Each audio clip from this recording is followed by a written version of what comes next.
This message is for you only. And by the way, I recommend you this book too.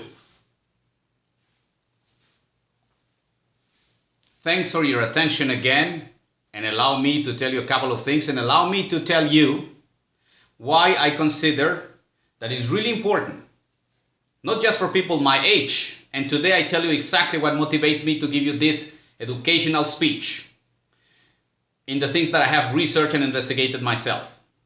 Because when I listen to the, let's say, news expert, I would say, Chris Cuomo, being tested positive for COVID-19, and when I listen today that Boris Johnson, the Prime Minister of the United Kingdom, also tested positive, and then after having been checked in the hospital and then going into the intensive care unit, so I said, it's really close to me. So I investigate more and more and more, and I research more. Why is actually that some people get this, let's say, I would say, intensive affection, if I might say that. So I say, why do I have in common with them?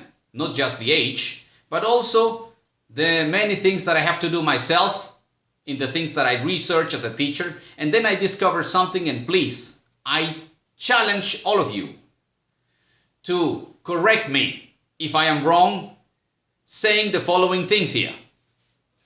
Your sleep is your main weapon. According to these 5 scientists and doctors, check them out. Jeff Leaf, neuroscientist. You can check his speech or his TED talk, basically in TED. And there you can see online Wikipedia all possible information sources concerning why is the sleep so important for, let's say, cleaning your body, especially your brain, from all possible toxins. Number 2, Matt Walker, also a scientist that defends the value and the importance of your sleep. Then number 3, Dr. Dan Gartenberg, sleep coach, also recommending people in TED as well how important is that you sleep the amount of hours that your body requires. And then you continue with Dr. Claudia Aguirre. She says the same in TED Talk and TED Ed, which I recommend you very much to learn and to, let's say, in this time of confinement, to really advance in certain issues that are so much easier to understand when you watch one of those wonderful videos in there. I learn a lot by watching those videos because, let's say, in less than 10 minutes, usually in TED Ed, you would see them in 5 minutes average, and understand why it's actually your sleep and your immune system and then your hormone of cortisol, all of this connected. So basically what I like to say is this, in a nutshell.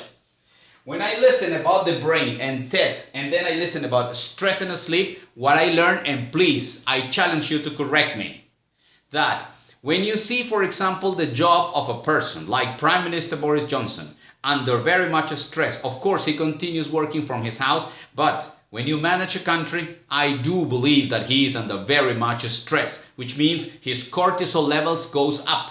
And I don't think that he is sleeping the enough hours that he requires, because according to Chris Cuomo, it worsens when you go to bed at night. When you tested positive for COVID-19 and you like to sleep, it's not so easy to sleep because you cannot breathe properly. So what I like to say here is, if your cortisol levels go up because your jobs requires this, and what is actually happening to many doctors, nurses and healthcare workers is, if their cortisol levels are very high, of course the immune system is reduced in its capacity to react properly against COVID-19. And that is why, in my opinion, not just for the recently, under intensive care unit, Boris Johnson, Prime Minister. So it's a good example for you to see if that happened to him because of the cortisol levels and the stress he is under, very understandable. It's also very good to see if maybe the doctors that we have now and nurses and healthcare workers somehow get to sleep one way or the other. They are the soldiers. They need to have a specific, I would say, strict plan where you really respect the amount of hours And I tell you this out of the fact that all the doctors that I encounter in my activities as languages teacher, all of them actually don't sleep enough hours and they generate too much cortisol levels. Of course, it's understandable. They are doctors. They know better. Not necessarily. When you don't listen to your body is going to think that maybe you don't have to consider COVID-19, the coronavirus, as a serious issue. And as such, is, I would say, underplay, if that's the expression in here. So what you need to do is sleep better. We don't have a vaccination in here, a vaccine against this virus. But what we do have is good sleep and reduced cortisol levels so that the immune system is optimized to react in a better way. Why do I tell you this? Because people take those things for granted, elementary things. When you read, for example, about Dr. Ignaz Semmelweis, and he recommended almost 100 years ago that actually washing your hands would save plenty of lives, they actually pointed out, his colleagues called him the crazy doctor. Today we see that hand washing is quintessential for the procedures of actually protecting lives, especially more now than ever. What I like to tell you with this is the following thing. Watch the TED Talks. Watch please TED Ed. And please tell me if I am wrong when I am telling you that when you sleep better, when you eliminate the stress levels, when you say you put your job in standby, even if you're prime minister, so that your body recuperates quicker, and then you say that out of the fact that you have reduced cortisol levels, your immune system comes up and you react better. And in this case, you don't need to be Dr. House to recognize this. So, think about this please, and thanks for your attention. And God bless you all.